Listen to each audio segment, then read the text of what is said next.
What's the meaning of civil disobedience?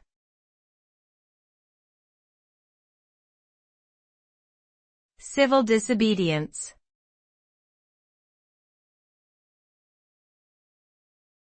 Civil disobedience.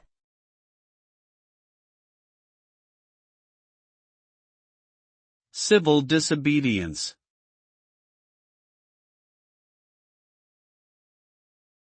Civil disobedience.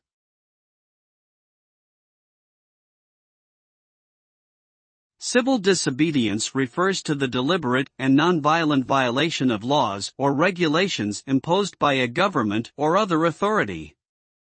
The purpose of civil disobedience is to raise awareness and bring about change in society. This can be achieved through peaceful protests or acts of resistance, such as sit-ins, strikes, and boycotts. While civil disobedience is often met with resistance and punishment from authorities, it has been used successfully throughout history to bring about social and political reforms. The ultimate result of civil disobedience is to promote justice and equality for all citizens.